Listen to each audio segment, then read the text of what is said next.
but still we need to have one good line to play against all these minor openings. We won't spend more time than it is required, and you should not spend more time than it is required. You should use this time to study main lines, not these minor openings that we will see now. For example, the Chigorin and the Albin Gambit, for example. You should use your time to study more important openings, but you should know one good line, of course, against each one of these openings, because if you don't know, they can be dangerous. And you should spend your time to play endgames, for example. I have said through this opportunity that modern chess is giving me, I have told to our dear guests so many times that you need to have a chess partner around your level, preferably a bit better, and play training positions with him or her, and play endgames, play positions coming right from the opening. This is a very useful procedure for both players. So here we go now. We will study just briefly this line e6, knight c3, and c6. So this is, of course, a playable line. White has various options.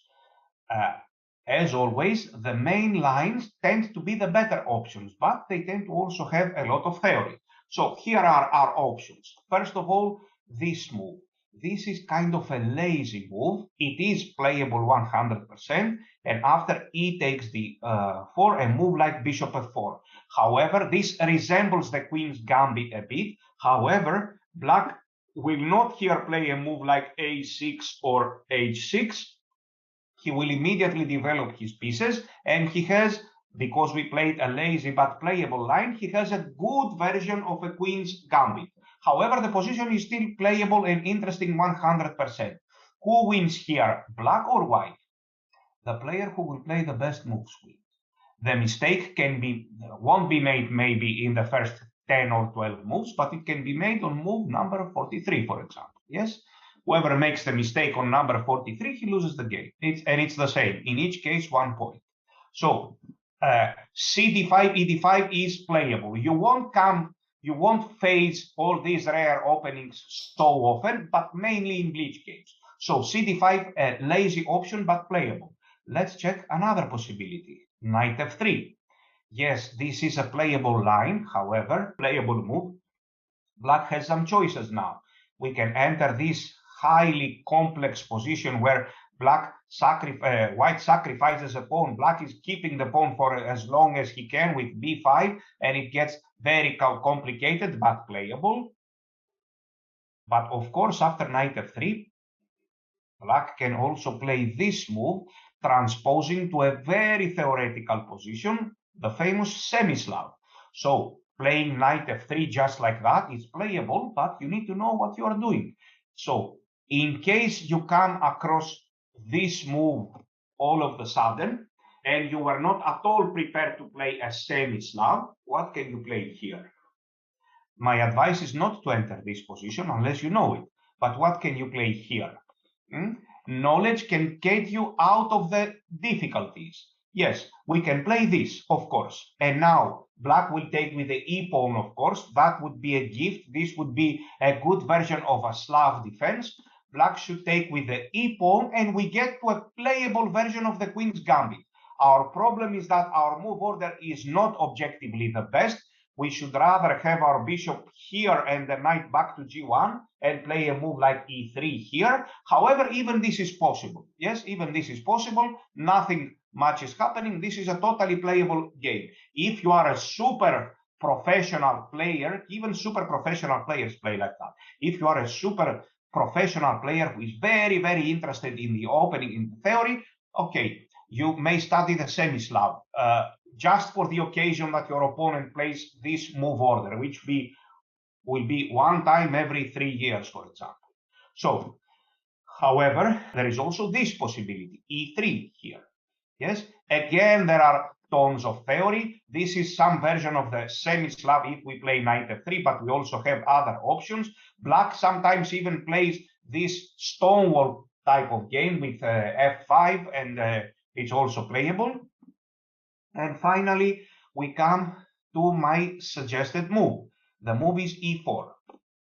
Now, black usually takes on e4, and we take back. Black should give bishop b4 check. Everybody will do that. There is no time to play such moves because white will consolidate his position like this, and he will have a nice advantage. For example, after here, we can play knight c3 back, and the bishop is coming to d3. I do not believe that anybody will play like this with black. Even this is a nice advantage for white. Bishop d3, check, and now we can play bishop d2 with a fine position, but look, even such a move is playable here because the bishop is misplaced on b4. So this typical idea, which may come as a shock to the unexperienced player, this king e2 move is in fact a very decent move because this bishop is misplaced, and our plan is to play queen c2, rook d1, and quickly come back to f1 with the king. So even this move, king e2, is very good. That's why after e4, d4, knight takes e4, black needs to act fast, and he needs to play this check. Now, there is no doubt that objectively the best move is this, bishop d2. And here again, black cannot take on d2. This is a very bad version of a semi-Slav, but black can win a pawn like this with queen takes d4. We take here, he takes here, and now bishop e2 is playable, knight e2 is playable, followed by lots and lots and lots of theory. This is a playable option, but highly impractical. If you wish to enter the main lines and do a lot of work, just for the rare occasion that this position may occur in the board, then you can try it. My suggestion is e4, d takes e4, knight takes e4, check. And here I suggest the slightly less good move than bishop d2, but far easier to play, the move knight c3. Of course, this move is good enough, and it has been played on several occasions. Here, it's the game between two women super grandmasters, Hampi Koneru with the white pieces and Nana Jagnidze with the black pieces. This game was played in 2019. So knight c3 back. The best move by far for black is c5 here. There is hardly any other move. For example, all moves like this, knight f3, knight f6, simply developing the pieces here, and bishop d3. White has a very nice version of some kind of mixture between, what can call this opening, semi-Slav or I don't know what. It doesn't really have a name. So here white has a fine advantage. Maybe even this move is good enough. a3 for an advantage. So knight takes c4, check, and this will be my suggestion, knight c3. We won't bother to study way too much this theory because that would be a waste of time. c5 is the best move, and a3. Black takes on c3, b takes c3. Now we have some obvious advantages, the pair of bishops and possibilities for an attack against the black king, and black has some long-term advantages, which are our weaknesses on the queen side, the double pawns on the queen side. Black played knight f6, knight f3, and now possibly the best move is queen a5 here, but so far none of the good players have played it. Jagnidze played castle. We will briefly see what is happening after queen a5, castle, and now this is a very good version for white. Black cannot just come and play like that. She is worse. Knight bd7, castles, and white has a big advantage. There is no time for black to attack this double pawn. So b6 was played. Knight e5 is in fact the best move, first choice by the computer, but all logical moves will do. A move like bishop g5, for example, here, and rook e1 or queen e2, just developing the pieces. All these moves are good enough, and later followed by knight e5. All these moves are good enough for a nice advantage for white. After b6, knight e5 was played. They are already, both players are out of book. Black played bishop b7. Let's consider this move for a second. This is a very bad move. I don't see any forced win. However, we will play a move like bishop f4. I would hesitate to play this because I don't want to block my bishop from c1 in this position. I would possibly, we calculate also other moves like this one, for example, or this one. This also appears to be very good, in fact, threatening checkmate. And if g6 to play here, I don't know if black can simply take on e5. There is nothing simple about this position. Or we can play this, bishop f4. Now, such a position is much better for white because black cannot really threaten our double pawns. He can play bishop e6, but it will take way too much time to play knight. Just imagine bishop e6, knight b8, knight c6, and knight a5. White has a free hand, as we say, on the king side. With a pair of bishops, he has a nice free attack. So this is something that black should not do. Quite typically, positions with only one open line, like this, with d5 and only one open line, tend to be very good for white. Two characteristics. The move d takes e5, like this, and only one open 5, the d line. This tends to be better for white.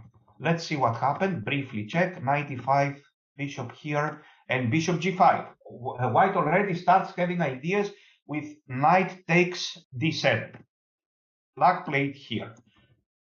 The computer shows some lines like this, if I remember correctly, which are in fact totally unimportant. And I think black gets a playable position, but anyway, we are already in a totally rare position, out of book completely. So what is far more important is to check how these games are played, far more important than theory, and how white managed to win in the end.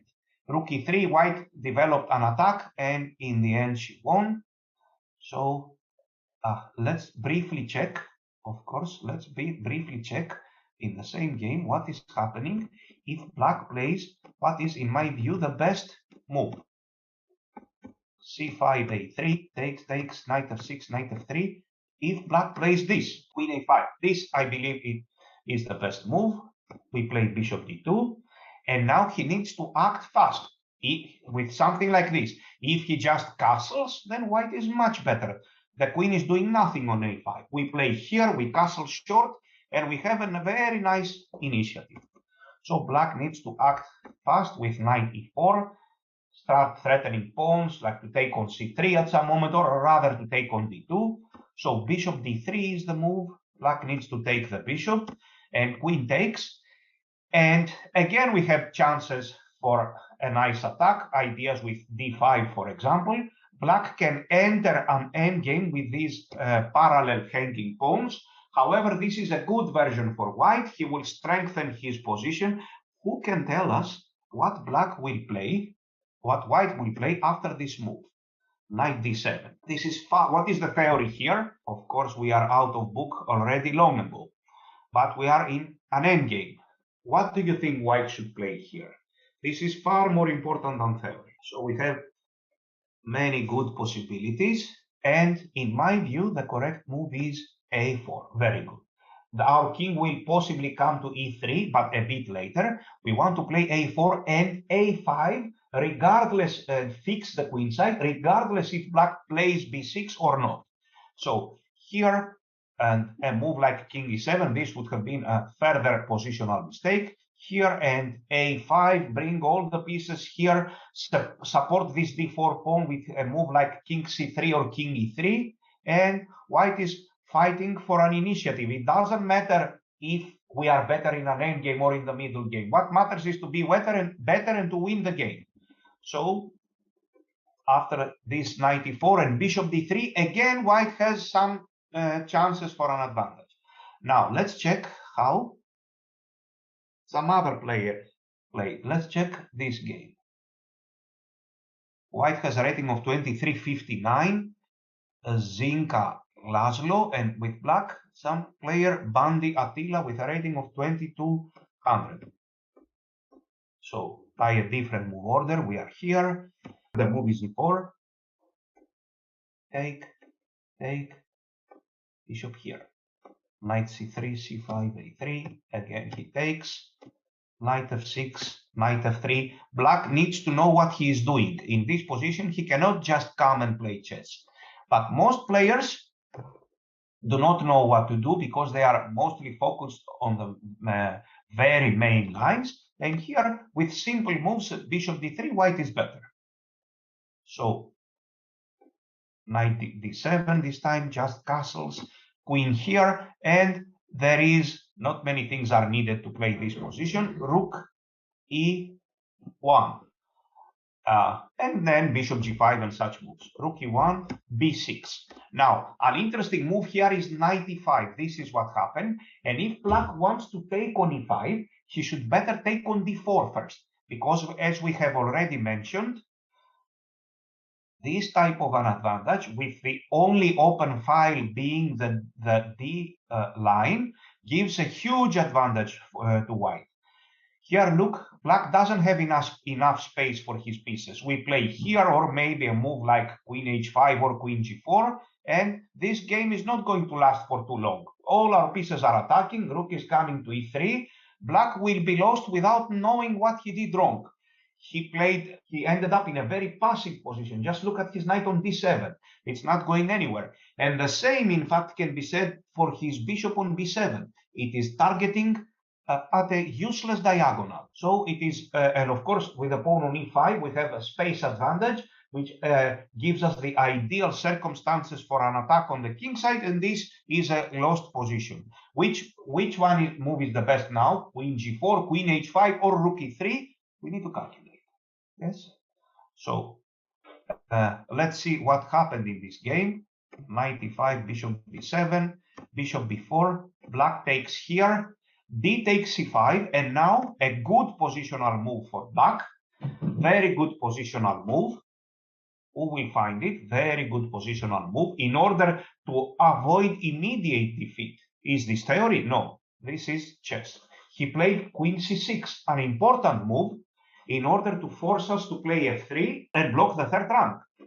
Yes, this is the correct move. If he goes here, too late. Now, after every queen c6 or something, we will play rook g3 or queen g4, and the end is near. So at least he played this to avoid immediate defeat, f3 here, and now we need to be careful. We should not play such impulsive moves. We don't want to exchange pieces. White played here a very interesting move, threatening both bishop a4 and ideas with queen d3. Very clever move. Black played here and he blundered.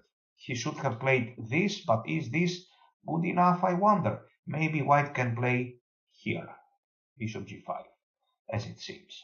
Yes, the position is very problematic. So let's check briefly here. Actually, there is nothing to check. Here, white, after a few accurate moves, won the game. He is already winning a lot of material. Let's check now a game by the best players in the world. Carlsen against, no, sorry, not this game. Carlsen against Anand in 2013 in the World Championship in Chennai. Let's check. Carlsen played this here, d4, d5, here. And it seems that Anand took him by surprise by playing c6. This is my guess. Of course, you can never know. And he played here. Carlsen hesitated to enter the main line with bishop d2 against an obviously very well prepared opponent. And he played this simple line, c5, a3, and Anand didn't take the knight. He played here. Obviously, he has done his homework. He knows exactly what he's doing. The game continued with knight f3, here, bishop e3, knight c6, queen d3, by a totally different move order and in a totally different fashion. After c4, knight takes d4, there is a wonderful game by Carlsen where he beat Boris Gelfand. I repeat, don't search it under this. It's a totally different story. Yes, how he played. But the moves queen d3, bishop e3, knight f3, they are similar, and knight takes d4. So here, castles long, take, f takes, and obviously this is a playable position. Carlsen, did Carlsen have a tremendous novelty here to show and get an advantage and all this? No, I don't believe so. Maybe he got a very slight advantage or an equal but playable game. And in the end, after many correct moves, he managed to beat his very, very strong opponent, Vishyamant. Let's check one last game in this line. Of course, there will be a PGN with a bit more details here. So e4 take, knight takes, check, c5, a3, takes. Look at this game. Here, knight f3. Knight c6. Interesting move to prevent bishop d3, as it seems, because after bishop d3, we are losing a pawn. It seems that black knows what he's doing. White has a rating of 2415, and black has a rating of 2400. So white played bishop e2. Again, black cannot just come and play chess. For example, such moves, I believe, are very bad. White has to choose between short castle and bishop g5. Possibly this is good enough, short castle. And we are now threatening bishop g5 because with the knight here, bishop g5 is not so powerful. The knights are protected. But with the knight on c6, when we play here, it's not easy for black to get rid of the pin. If he moves his queen, quite often we can take this knight. So here white appears to be better. This is very premature. We play a move like this. And possibly this is the move, but again, white should be better with a nice, quiet move like bishop f4. We will also consider the move knight e5 here, of course, knight e5. Maybe this is not so strong at this moment. It needs to be calculated because we know one thing, that the position with only the D line open strategically tends to be very good for white. But of course, we also need to calculate concrete moves. Yes, strategy by itself will not do. So here, after knight f3, knight c6, white played bishop e2, and black played queen a5. Will you ever get this position in your life? The answer is 100% no. So white castled here. I believe also bishop d2 is playable, but he castled. Did he know this line by heart? I cannot tell for sure, but I really doubt it. I believe he calculated it. So here, knight e4. After queen takes c3, the computer gives a huge advantage to white after this move, threatening bishop d2. And if black, to trap the queen, and if black goes back, then d5 is crashing. Yes, unnecessary details, really unnecessary details. So we won't proceed more with this position. I believe we have seen enough. We will add some, it's very rare anyway, we will add some more lines in the, if black plays other move, we will check it also maybe in the theory session. Let's go now to study another opening. So here we are. Let's study this opening. d4, d5, c4, and all of a sudden, without anybody expecting it, black plays knight c6, the Chigorin variation. This opening, typically, when the computers were less strong, was considered still risky, but playable, and many strong grandmasters like Alexander Morozevich or Igor Miladinovic from Serbia, who used to play for the Greek national team next to me for several years. He used to play this risky opening a lot as well with good results. However, with the progress of the computer, many ways were found for white to gain at least a small advantage without any risk. Here we will see one of them, which is quite forceful. Let me show you a line which is very rare. And I used to like this line. It is extremely rare, but let me remember it. It is so rare that, yes, I won't suggest this line, but let's check it. Here, white played e3. I will show you another line, which you may check individually, and it is extremely rare, but I believe playable. I remember I had discovered it by myself so many years ago. So e3 was played here. white is threatening, of course, to win. If we play here and d5 with gain of tempo, in the opening, in every opening, whenever white can play the move d5 without the pawn being captured and with a gain of tempo, in the very first, let's say, 10 moves, white is almost always much better and possibly winning. So black needs to play e5. But let's check this move for a second. So we are protecting this d4 pawn, and based on the principle that I have just mentioned, we can find not the best, but the only move for black here. So what is, you think, the only move for black here? There is absolutely no other move for black to stay in the game. What do you think? The move is, of course, e5. Against any other move like this, we play knight c3 and d5, and it's pretty much the end of the game. So e5, this has all been played several times here, and the idea is, of course, bishop b4. So, but get in the trouble to check this rare line by yourself. A very interesting possibility for white here is this.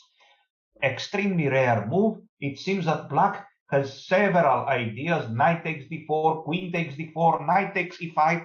After all these lines, white has chances for an advantage. Let me give you one example. In this game that is out of book, he takes. If he takes here, king takes d1, again, white has some advantage in the endgame this time. Black cannot take here because of queen a4 check, losing the bishop. So black needs to either take on d1 or take on c3. So he takes on c3 and he takes on e5. Of course, now, if we play passive moves, we will end up much worse. A move like bishop d2, for example, is horrible. Black quickly developed his pieces and castles, either short or long, and black is much better. Of course, this was not our intention. Who can tell what white will play? There is absolutely no doubt. White will, of course, play this move. Very good. Queen d4, you found it immediately. And here white has a nice advantage due to the bishop pair. Let me now give a comment here. So regardless of what your computer will tell you, let's suppose we play this move and he castles. Let's suppose. So now, strategically speaking, yes, the computer in a tactical sense may tell you that the move e4 is good. Let's make it a bit more interesting. I play this bad move on purpose, bad move, but with a very high instructive value. So he castles, and now let's comment on the move e4. The move e4 is at this moment a big positional mistake, unless, yes, of course, the computer calculates 5 moves, correct moves in a row, and he finds it, but e4 is a positional mistake here, because how can black fight against the pair of bishops? How can we fight against the pair of bishops? The best way to fight against the pair of bishops is by creating holes, weak squares, accessible to our pieces in the center of the board. I repeat, how to fight against the pair of bishops? By creating weak squares, holes in the center of the board, and then adjusting our play accordingly. So this move e4 is a premature move. I still have a doubt, of course, because the computer may prove it correct. I repeat, but still, please hear me out what I have to say.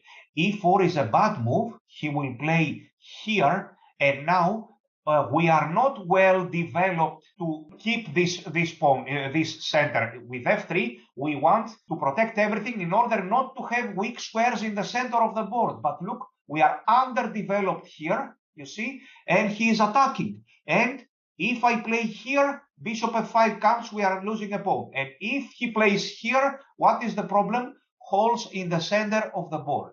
And this is the way to fight against the pair of bishops. Now black can adjust his play, try to block these pawns. For example, here, maybe even here, prevent us from castling. Here he goes here, I don't know, d5 he goes here, he castles. Yes, if we can somehow block these pawns like this, or with knight e7 and c6, this is the way to fight against the pair of bishops. So what white should play here is not e4, but e3. We play e3 because we are underdeveloped. Look, there is no hole in the middle of the board. There is absolutely no weak square. An experienced player can understand that with half a glance at the chessboard. And after e3, what is our plan? Our plan is to develop our pieces first so that we can control the center after a potential f3, e4, and he plays f5. We control the center. So first we play e3, we stabilize the pieces, the position, we develop our pieces and the king, and then we play e4. So if they ask, what is the idea of e3? So common in chess, the idea of e3 is e4, but at a good moment. For example, he plays a move like this. Let me continue. Look, there are no weak squares at the center of the board. You see, I will not allow any weak squares. You see, I do not allow counterplay. I play like this. I defend everything. Yes, look, c6, I defend everything. I play here, for example. I strengthen my position. No holes in the middle of the board, nowhere or anywhere else. I don't see any weak square. And in the long run, I may play e4 or let's say g4 first. Look, I'm very experienced, of course, just like every grandmaster. I do not allow any weak squares in the middle of the board. He plays a move and only now I play e4. You see, I am very well developed. I develop all my pieces. There are no weak squares. He goes here. This is not accessible. I play king g3. Or he goes here, but then I will play bishop c1 if he goes here and knight g6. So we are better. Maybe this was even a bit premature. Maybe I can wait for a few more moves. Start with this move. I control everything, and in the end, we play e4. So please bother to study this line by yourself. However, now we study this forced possibility in the Chigori. So far, in this last session of theory, the most important thing that you have learned is what we have just said about the two bishops and not the theory. So c takes d5, queen takes d5, e3 is the move, a very forced continuation because now we know what black must play. He must play e5, there is no other move. Knight c3, again we know what black must play. He must play bishop b4 and no d5 this time. It's not the same position. d5 works with the pawn here and the knight on f3. Very rare variation, extremely rare. So here, white, if it was black to move, he takes on d4. You will be surprised to know that after this move, look how the openings are connected. You get this exact position from which opening? You get this exact position. Here we are at a Chigori. From which opening? From the so-called Danish gambit or Scotch gambit. Not Alapin. Alapin is with c5. Alapin is this position. Yes, there is no c-pole. So it's c5 on the first move. So you get this by the, look how, in a strange way, how the openings are connected. Let me show it. Look at, memorize this position. Look, you get it. This is a good position for white. You get it from this gambit, if you can believe. c3, d5, take, here, here, and here. Yes, you get it from this random e4, e5 opening. So let's go back once again. We are here. c d5, queen d5, e3. He plays this only move. Here he plays this. a3. He takes, and now we are threatening to play c4 and d5. This opening for black is very risky. It is true that black has scored some nice victories, but he was always objectively much worse. Knight f6 was played. For example, this is an even worse move positionally. He plays here. We can play this. I believe maybe even this is better.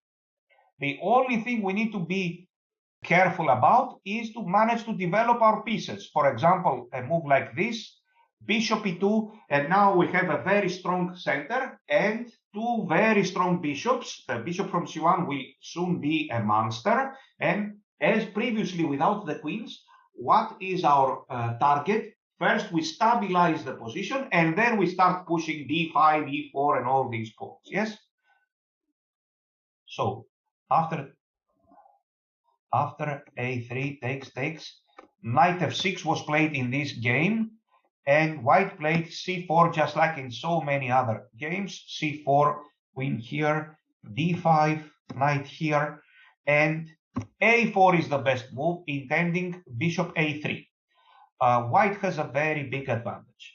Knight d7 was played here. Yes, a move like this can, a move like this can possibly be played sooner or later. Then we don't take en passant.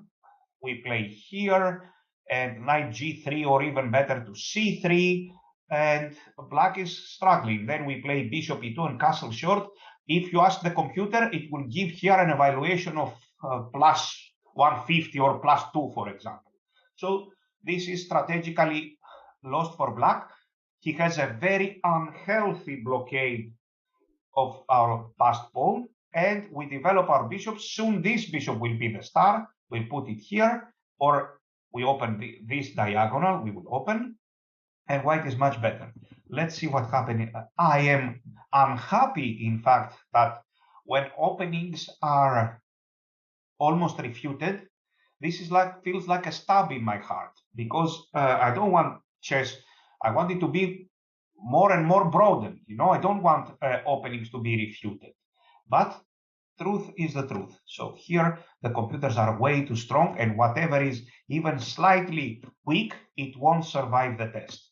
So knight d7, bishop a3 was played here, knight f3, and bishop e2. White has a nice advantage. Possibly even knight e2 was good here. Knight e2, intending knight c3. Black is only playing for some tactics here, for some tricks, let's say. So in the end, white easily won this game. Let's check another game now. Let's check this game in the Chigorin defense. So c4, knight c6. I suggest this line, cd5, queen d5. What are other good lines? This move is also very good. Here, knight c3, also very good. Maybe a bit less simple, but also very good. If black takes, knight f3 is good, and d5 is good for some nice advantage for white. So after knight c3, which is another choice, black can play here. And now many moves are possible. This move, bishop g5 is also popular, knight f3. All these moves give a small or big advantage to white, unfortunately. So c takes d5, queen takes d5, e3, e5, here, a3 takes, knight f6, again c4 and d5. This is what you need to know here, and a4 intending bishop a3. Theory could even stop here. Not much theory is needed. The bishop will go to a3. Our knight will go to e2 or to f3. And we are doing perfectly okay. Knight e2, b6 to stabilize, knight c3. We are threatening maybe even knight e4 or something. So he played here. White is better by force. He took here. He knew exactly what he was doing. And queen b1. And white is in fact winning. He gave this check and he won this pawn. What if black takes, but you play the Chigorin opening not in order to defend this inferior endgame, but with black, but in order to do something, to have some active counterplay. Yes. So here white is simply better, much better, and he continues to play. So this was played c6, d6 or something. Yes, here too many pawns were lost, and white won in the end. Save. Okay. Generally, if you happen to play against a player who knows the Chigorin perfectly, then he will find a way to be just, let's say, slightly worse, considerably worse, I would say, like plus 0.40, for example. Yes, this is what black can do at most if he knows some line which I don't even know what it is. So b takes c3. Black has tried this knight f6 that we have been studying so far. He can play also this move. Again, we play c4 and d5. He can play also this move. The idea of this move is to stop c4, because now we cannot play c4. However, as you will see, white plays a5. So here, knight f6, c4, nothing to be said much. Knight e2, here, knight c3. There is not really much more you need to know. You just develop the pieces here. can black play e4? He can play e4, but then he's presenting us with this nice square on d4, and of course this bishop will gain a lot of value in this open diagonal. I see this bishop and I'm afraid on b2. Yes, so yes, they continued, played again this a4 and bishop a3, and studying it much further would be a waste of time.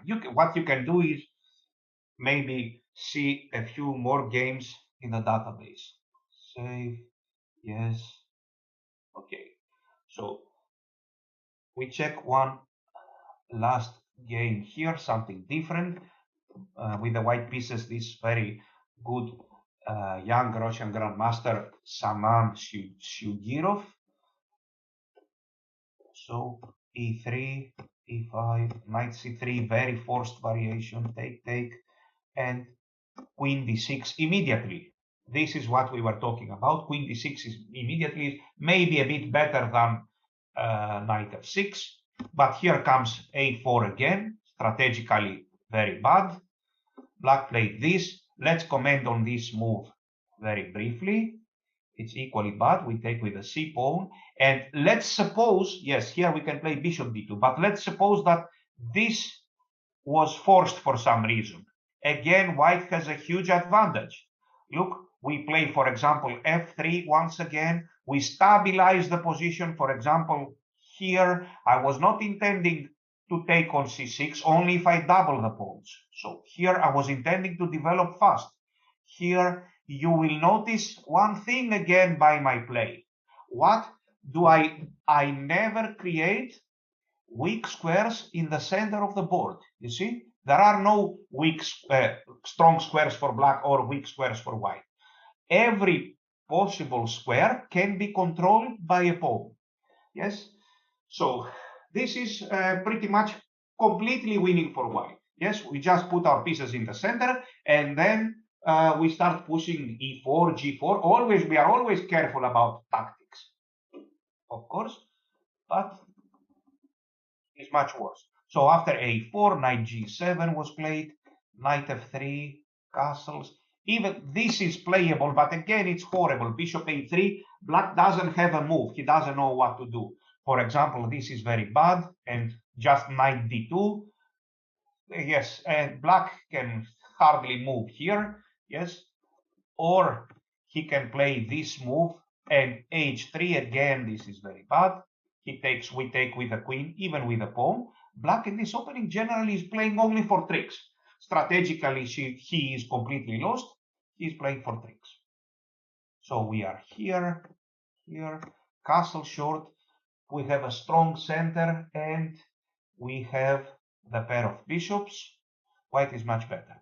Even after this move, maybe I would have played h3 here, but even after this move, it doesn't matter that we gave the pair of bishops. Look, white stabilizes the position, and little by little, he increases his advantage. I like how he played here, queen f3, and yes, queen g3. Again, this is very bad for black. So that would be a very nice choice in the Chigorin against the Chigorin. And now let's check something else. Here we are.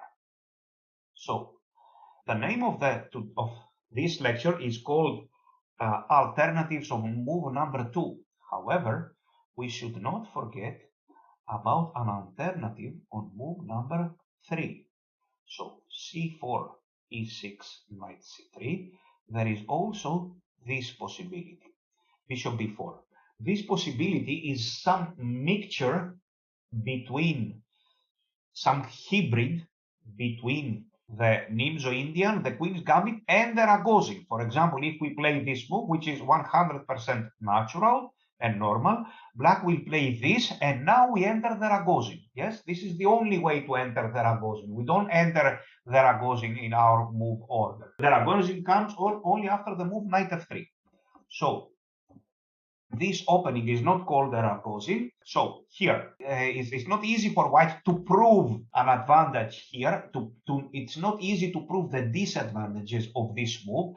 White needs to be a great expert in chess in general and in Nimzo-Indian in particular. So this bishop b4 is punished, if I may say, by transposing to a good version for white of the Nimzo-Indian.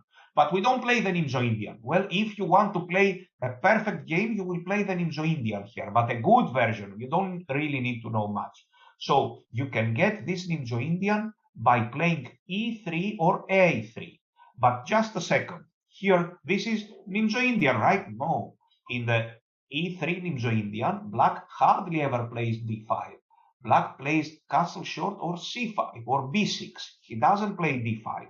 What is wrong with this move order? White will play this move. Black has to take. Yes, this is playable, but then we play an opening. You will see a game by Carlsen. We play some kind of call opening with one or two extra tempi. Yes, but again, it's a game. Yes, doesn't guarantee win. So here he needs to take.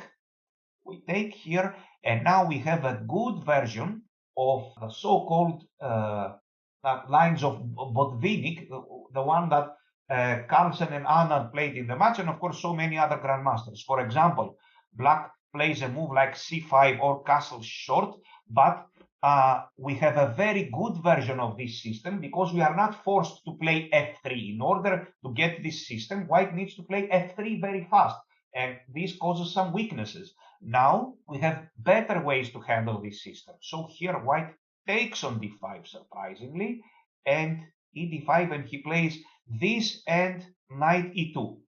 Who knows, who remembers in these positions which one is the most famous game of all time in these positions?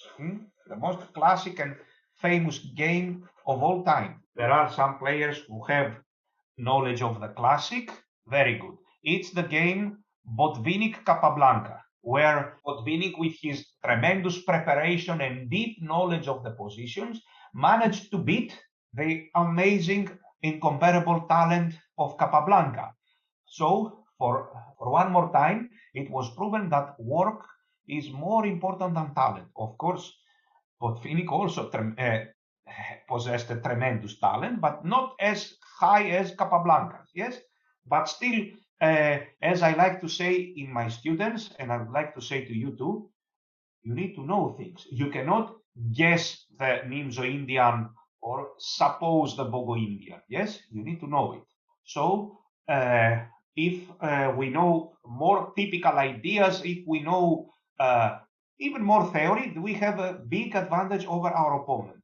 So this is a good version of a Nimzo-Indian. We play moves like this. The best black can do is trade the bishops from a6. If you can believe, this is already, this knight c6 natural looking move is a positional mistake, because now black cannot exchange his light square bishop, and this knight is putting pressure in some very safe point. So here white will play moves like this, knight g3, and here, and maybe even without bishop b2. At a good moment he will try to play f3 and e4. So this is a good version for white of the Nimzo-Indian. Black should better play this, we castle, and this, and now there are several ways for white to play. He can continue these plans even without the light square bishops, or he can play ideas with like this, with queen a4 and queen a4, and such ideas, take and c4 and play for a nice advantage without much theory. So this is not over yet. Let's check first the game between Carlsen and Maksudlu. This is a bleach game, however. Carlsen, when he wants to, he plays very good openings, even in bleach games, when he wants to. So d4 and bishop b4. So two ways to punish this move. We can play a3 or e3 first. Let's check. Of course, there is some separate variation, which we will examine right now. So let's check. Bishop b4, e3. Black played knight f6, and what is our move? Our move is a3. And black played bishop e7, but this will not solve the problems because white has an extra tempo. Now, of course, black will not resign. Black can keep on playing. He can play a move like this, for example, take and c5. After all moves, he is worse. He castled, but slightly worse. Yes, the position is playable. And I like Carlsen's move. He played b4. He took advantage of this a3 move. Now, black can play several moves. He played knight bd7. They are out of book. He can play b6, obviously. And this is just, it is playable, just a good version of the Nimzo-Indian, and that's all. Because the move bishop b4 on the third move is a playable move. Yes, it's not like losing or anything. We are typically fighting for a small advantage. Let's see what happened here in this game. Knight bd7, he played bishop b2, c6, and c5. He evaluated that or calculated that black is not in time to play e5, and or that he can play e5 and still be worse.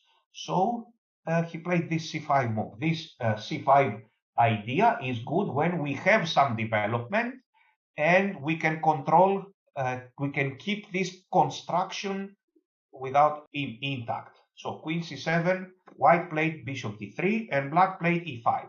This e5 move is not always the solution. White could also play this, and objectively, again, white is better. Look here, and castle short. Yes, again, white is better here after knight e2 because our attack is faster on the other side. Objectively, we can even play f3 at a good moment. But here, black also has some play, and also, like for bleach, it can be dangerous. Here and knight f8. Yes, I would also prefer to take on e5. So Carlsen played here, and after e5, he took it, and takes, queen c2. Maybe there were, of course, more accurate moves. Yes, this is just a bleach game, or maybe there were not. So here, take, queen here, knight e2. It seems to me that white is better. h3 here, and he won a pawn, and the rest of the game doesn't really matter. Ali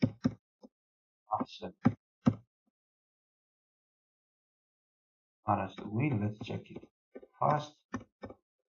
Yes. Here, black resigned in this bleach game. Let's check now.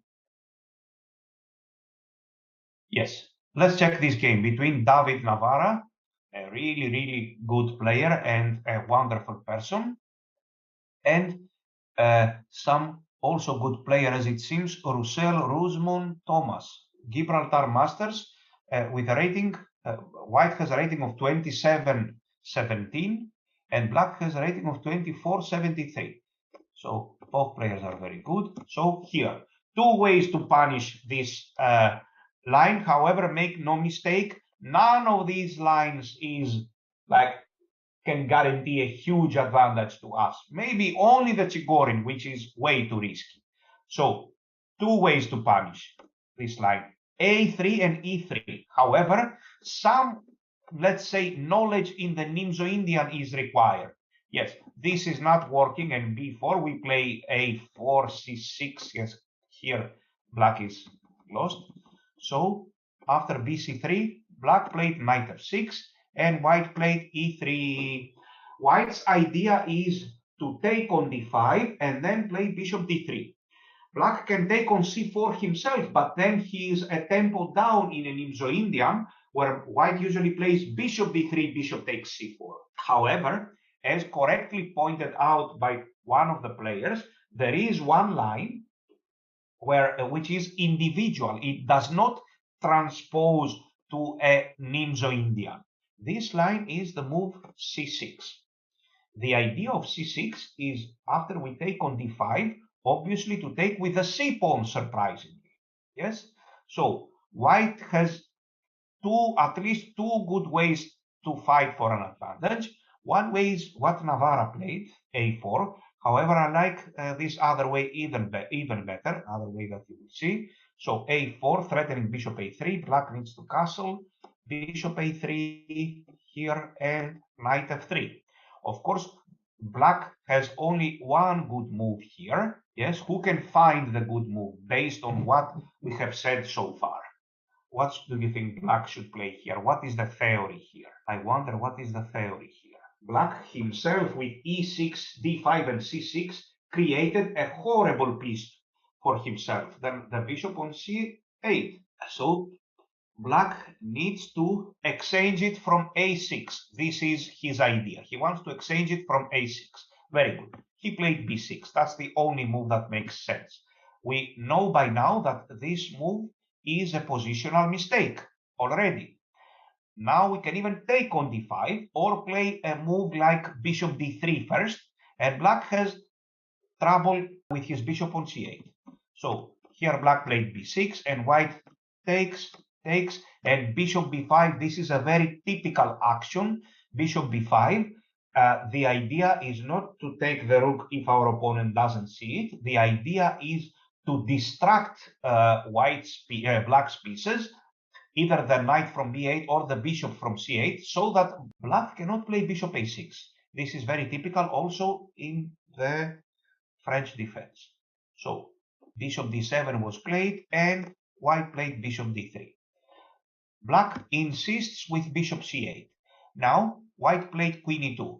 I can tell you that after this move c4, white might have a small advantage, as we will see also later. This is the correct idea, to play c4 and take on d5.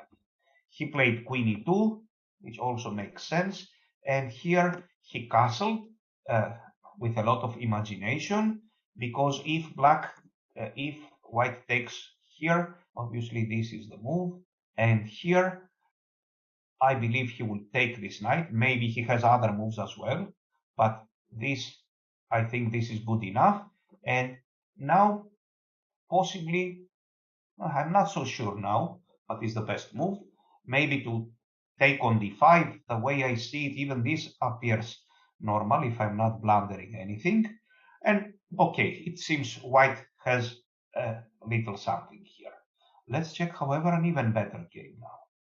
Save. Okay, a game that I very much prefer, and I think we should play like this. So this is a bleach game between Irina Krush and Hademal Sharif Sarasadat, two very good female players. White has a rating of 24-29 and black has a rating of almost 2500.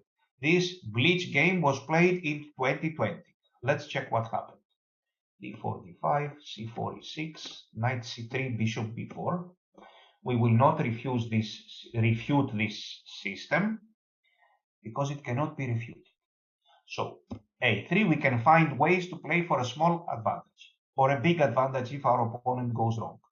Takes, and here comes this c6 again, because we want to take on d5. For example, after this move, white was intending to take on d5 and play e3. How about this move? No. How about this move? To the untrained eye, this move looks very natural, but in fact, our plan is to play with e3 and f3. And if we play like this, which is playable, we're not losing or anything, but then this f3, black will play a move like rook e8 and h6, and we will have trouble protecting our e3 pawn. So we better leave this bishop on c1. The plan is e3, intending bishop d3 and knight e2. How about this move, by the way? Bishop f5. What do you think? Theory is not really needed here. I see two good moves for white. What do you think white should play? This is like a very, very rare position. A move like queen b3 can be interesting, indeed, but I would like to focus on the typical ideas of these Botvinnik lines. So a4 is also playable, c4 is also playable. This move, but before we exchange the light square bishop, I would suggest to gain one tempo over this bishop on f5. So knight e2 is a good move. I will gain some tempo and then I will exchange it. For example, he castles, knight g3, bishop to g6, and now bishop d3. And Sooner or later, black will have to exchange, otherwise we will take on g6. And again, we reach this type of game. We castle. We can play for c4, or we can play for f3 and e4 with a small but nice advantage. For example, after c4, we can play bishop b2, f3, but even this is playable. Look at this move. He takes, we take, he takes, we take back. Our bishop is very strong on b2 now, and this is a nice small advantage for white. Nice, very nice advantage. I can see that the queens will soon be exchanged, and yes. So here knight e4, I don't believe this is possible. Yes, if knight e4, I suppose we can play f3. Okay, it might be playable, but not a big deal. I believe we can play f3. And knight d6, still playable. So let's see what happened. Black plays c6. And now what I like the most, e3, knight f6, and I very much prefer to take on d5 immediately and play c4. This is what I believe to be the best. C d5, black takes with the c pawn, of course, that was his plan right from the start, and c4. We want to take on d5 on the next move, and white again has some nice small advantage. Black played b6. So we take here, he takes, and guess what is the move here? Guess what white is playing here? Let's see if you understood what is happening so far. Very good. The move is bishop b5 check, the best move. And this is what was played, and bishop d7, and white goes back. Now, we have a nice advantage. 92, we don't even have to play f3 and e4. So this is what I suggest that we play. Knight f3 was played. No, I clearly prefer this move, and go with the knight to g3, to f4, it depends. So here, for example, a move like knight c6, we castle, rook e8, and here we can play several moves, maybe a4, maybe a move like knight f4 or knight here. We can go for f3 and e4. We can play also on the queen side, maybe like this or like this, and we have some small nice advantage. Let's check the whole game until the end. Let's check it right from the start. So a3, but you can do the same after e3. So e3 is also good. Knight f6, a3, take, c6. We just take it and undouble the pawns. So let's check the move order by this game. A3 or e3, take, c6. Now, can our opponent play this move, for example? Yes, he can. Of course he can. This move is not refuted. He is not losing on anything. Should I know perfect theory what to do against this move? Absolutely not. I have my mind, my brain. I need to think. I need to connect, to compare the positions during the game, and I will play a move like e3 here or c d5. Yes, and continue playing. So not much theory is required. So c6, e3 first. Let's check. Take, c4, c4, b6, c d5, e d5, check. Here, knight f3, but I very much prefer knight e2. So bishop c8, white is insisting, and now queen e2 is very good, provoking a5, and other moves are possible as well. White is better even after castling short. White has a small advantage. I very much prefer this knight belongs to e2, but this knight f3 was bad. So queen e2, here, yes, a4, one of the possible moves. Bishop here, bishop a3, yes, normal stuff. Queen takes, okay, queen b3. Then white castles, and he, or rather she, has a nice small advantage here. The moves may not be the best because this is just a bleach game. After some point, he can play like this.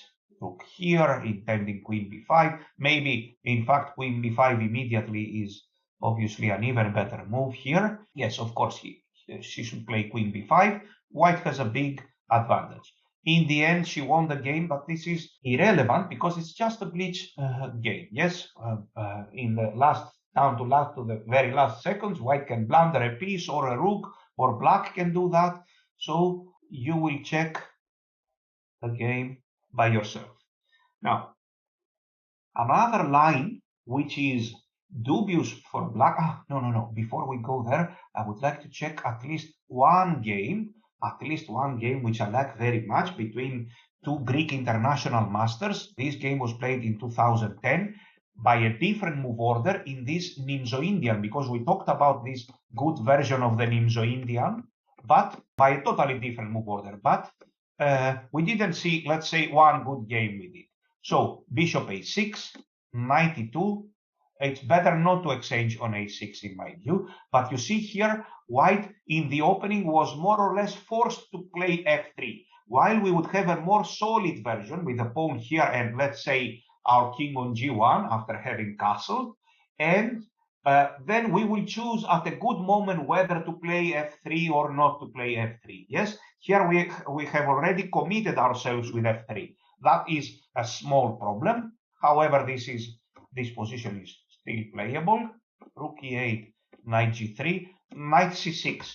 This move, knight c6, has a lot of meaning because black is putting pressure on this e4 point in order to stop on this d4 point with knight c6 in order to stop this advance. If white manages to play this advance without blundering, then he has a huge advantage. If, let's say, I play one random move, now white can play here without blundering, and it is already too late for black to save the game. For example, here we are in time to control the center. This is not really something, we just move the queen. So the center is controlled, and then we have a lot of dynamics. We start pushing the central pawns, the d pawn, not this pawn, of course.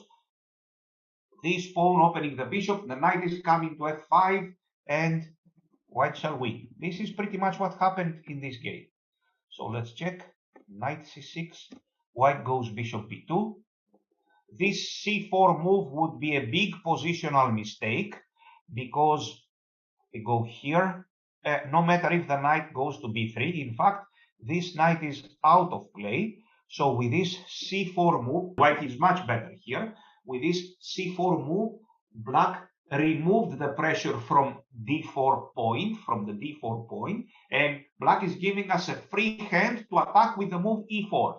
And as for this bishop, it can always come here at a good moment. We play e4, and we can play bishop c1. Black will be forced to trade this bishop. So here, white has a strategically winning game. Let's check what happened in this game.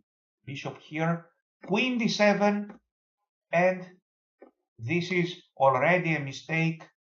e4, white has a huge advantage.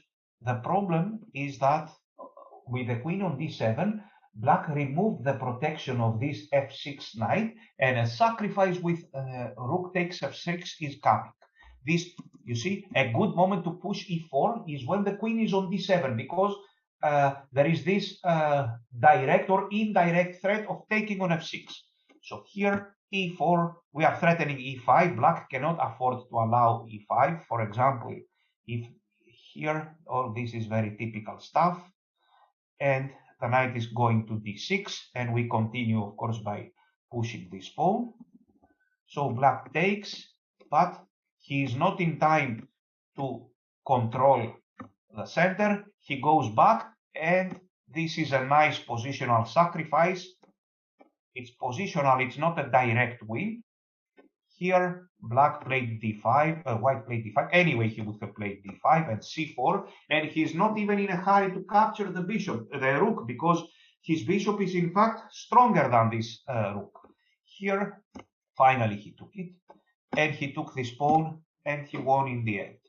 Yes, this is just some very nice game which I remember from the past and made a strong impression on me. So now there is another opening, the last one for today, which is very risky, but playable. I wouldn't say playable. If you can play it in rapid games if you know it very well with black. I know it very well with black. It's this opening, the Albin Gambit. I know it very well with black, and I can take from this opening the most it has to offer. What can black do here? if we play good moves with the white pieces, the best that black can achieve is reach much worse or lost position. He cannot avoid that, but each time in a different way, and each time requiring calculation. This is what black can do and can hope for. So in a practical sense, it is playable. Which opening is better? This Chigorin or this Albin? They are of about equal level. I would say that Chigorin is better because at least it's not losing a pawn. So e5, we need to accept this gambit, and black plays d4. Now, everybody knows, I guess, that this is generally a bad move, and there are some good combinations. Black gives this check here, and black takes here.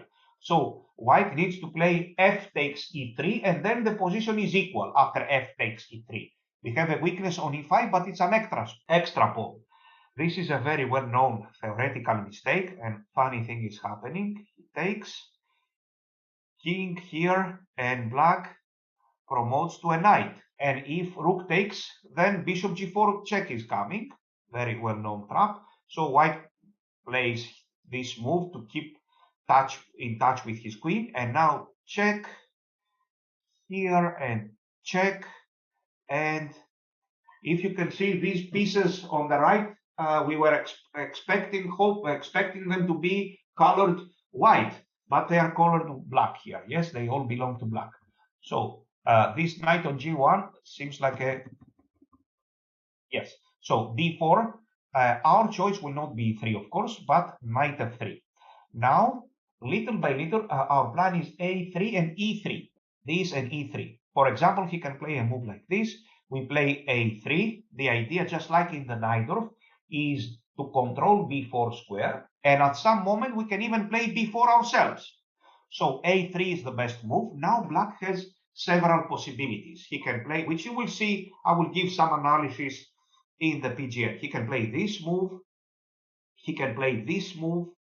He can play this and this move. Yes, all these moves are playable. But now, far more important than theory is to understand what is going on. So after this move, first of all, this is almost losing by force.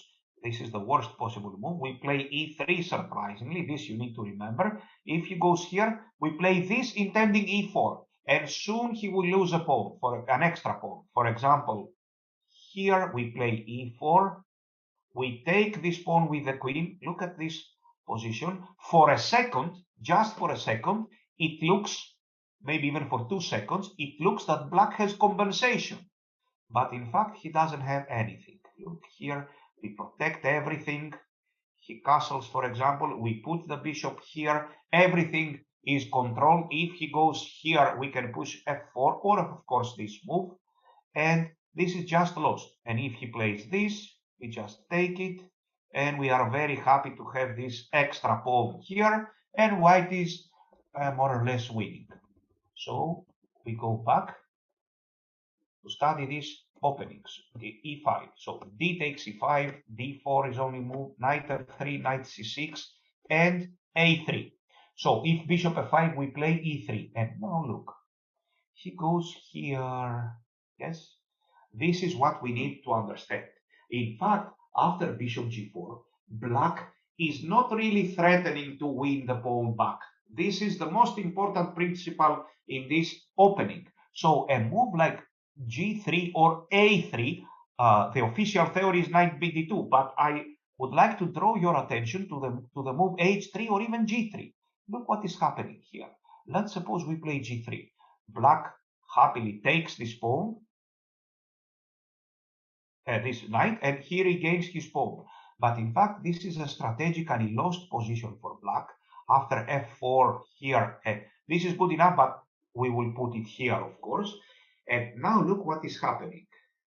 White is strategically winning, although if we reach a pawn endgame, then as we all know, black is winning all of a sudden. But white is never ever going to reach a pawn endgame. Why? Because listen, when we block a pawn, a passed pawn, it is very important that the blockading piece, either a bishop or a knight, should be inaccessible to our opponent. So the squares that it can potentially be threatened, they need to be covered. So if a bishop stays forever on d3, white can never lose. White is anyway much better, but even if things go wrong with a strong bishop on d3, it's almost impossible to lose. Look now, which are, first of all, black doesn't have a light square bishop anymore, so he cannot challenge our light square bishop. And then, what are the possible squares that a knight can attack this bishop on d3? The objective squares, yes, not c1 square. Black cannot approach c1 square. So e5 square, b4 square, and c5 square, these three squares. But there is no, to two of them, there is absolutely no access. The pawn is on f4, the other pawn is on a3. So only the c5 square is left, which is, we can always control it with b4. Of course, other factors are also important, like fast development. Let's suppose that black gives this check. Okay, this is good enough, huge advantage for white, and even this is good enough. Here, and king g2. For example, a move like this, look, all black's pieces are hitting, we see, look, let's take the black pieces, all of our pieces are hitting on this d4 pawn. Black lacks dynamic because of this d4 pawn. And here, look, this bishop forever stays on d3. There is no access to this bishop, so black is simply lost. Yes, with the bishop standing on d3. We will adjust, white will adjust the strategy, play b4, queen c2, all these moves, and there is absolutely nothing black can do. You see, black feels the need to remove this pawn if possible and gain some energy for his pieces, but it's not possible because this bishop stands on d3 and it cannot be removed. So this is the most important principle that you need to know. So in fact, g3 is a very good move strategically and tactically, and this move is very good, h3. And if he takes, again, we take with the e pawn, we push f4, he goes back, we block this pawn. If we can play king f1, even this endgame is really horrible for black. For example, he castles a move like rook d1 or rook e1 or something. Here we develop our pieces like this. We control everything. Yes, and we have a nice advantage. If necessary, we can even replace our bishop with our knight if necessary. So here again, we have very good chances. Let's check one game or two in this line. Let's check this game with the white pieces. This game was played in 2015. It's again my student for several years, young Andreas Keliris. This game was played in 2015. He is playing against a very strong opponent, Chioara Andrei Nestor. White has a rating at that time, had a rating of 24-26, and black had a rating of 24-17. Let's check this game. e4, e5, we take it. Knight f3, knight c6, a3 is the best move. We want to play e3 on the next move. Black played knight g to e7. Now, the official theory here is b4. However, look at this move. White played b3. Just simply play, develop with bishop b2, knight bd2. This can be also a move that he thought up over the board. Black played bishop g4, understandably, and guess what happened? White played h3. Now, black can go here, but this bishop is really out of play. This bishop needs to stay in this diagonal. So black took the pawn. We take with the e pawn. He regained the pawn. And of course, please tell me what white played here. White played, before I press the button, he played f4, of course. Black went here, bishop d3, and this is already a strategically winning position for white. If they ask why is that, because the bishop on d3 is inaccessible. It cannot be approached by the black pieces. Let's check this game. Castles, bishop here, knight is coming to d2, b4. It is like a5 was played. White calculated. He played here, but here intending knight d7 and knight to c5. But white calculated, of course, that he is on time to gain control of this c5 square. All of a sudden, black played c5. So now this square is occupied by a pawn, And once again, the bishop from d3 is inaccessible. So there is no bishop a3, of course, this time. White plays these moves. He could have played other moves as well. Knight is coming to e4. Bishop goes to d2. This was another very clever idea. Again, we can tell by this line that all black pieces are hitting on his d4 pawn. He would very much like for this pawn to be missing, and then he would have a lot of compensation. Let's see what happened. Bishop d2, queen a8 was played. Yes, knight g5, an interesting possibility, threatening the knight on e7. And here, very nice idea by white. White found the chance to even undouble the pawns. Should we worry about a knight e5 move? No, never in this game, because this e5 can be controlled by a bishop on f4 or by a second pawn, white f pawn on e4. So here he takes, and white has a big advantage. He played here. Look at this bishop on d3, still inaccessible, you see? That makes the difference. And they moved back and forth, and finally, yes, white put it here because the goal of the game is not to have a bishop on d3. Yes, the goal of the game is to win, the purpose of the game. So here he calculated these moves, and g4, f4, in the end he won, and anyway, a knight, if necessary, can appear on d3. So this is the game. Again, we won't spend, and I suggest that you won't spend so much time on these lines. So just a second. There are some more also playable, some more interesting games. You will have it in the game session. And we managed to cover way too many openings. I count here, let's say 4 or 5 different openings in 1.5 hours. Of course, these openings, like I remember I was studying one particular line of the Ninth for 6 months, for example. For 6 months before I played it. Yes, not for 1.5 hours, but still I believe that you learned a lot, mostly by the comments. And what I want you to realize is that the value of concrete move is not as high as you think, unless you are a super top grandmaster. Then things are different. You are a super top grandmaster facing other super top grandmasters. So I would like to thank you all for your participation. If you have a couple of questions to ask, we can talk about it. Yes, some minor other openings, yes, also exist. We may offer one line. You learn these lines and we are all very happy. Yes, you learn these lines and we are all very happy. It's even funny not to know completely everything, trust me. So I would like to thank you all for your participation. Thank you very much, Ioannis, for this excellent camp, very instructive lectures. I just wanted to ask one recurring question, and you can answer in 1-2 minutes.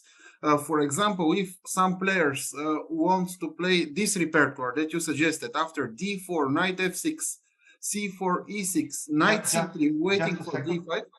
Give me a second. Let me open a board. Tell me again. D4. Yeah, d4, knight f6, c4. Okay, you showed knight f3, but let's suppose we play c4, e6, knight c3, bishop b4. Can you recommend people some positional system that they might study against the Nimzo Indian defense? In 2-3 minutes.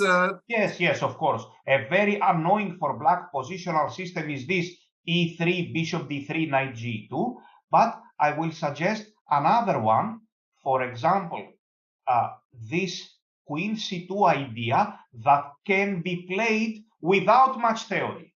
Yes, queen c2 is the most theoretical position. However, you can choose in every position lines without much theory after queen c2. Yes, so it is playable, but by avoiding the theory.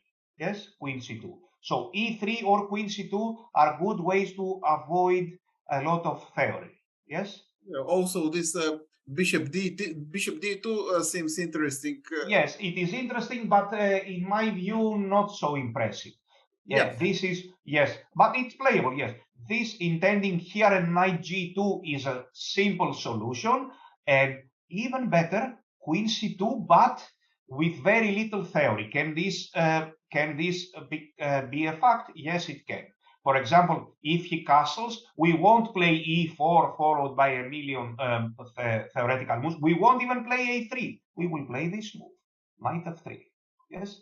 So a simple chess, as simple as possible. Bishop g5, e3. Simple way to get out of too much theory and get nice playable positions. Yes. Okay. That's Thank my you very much. suggestion.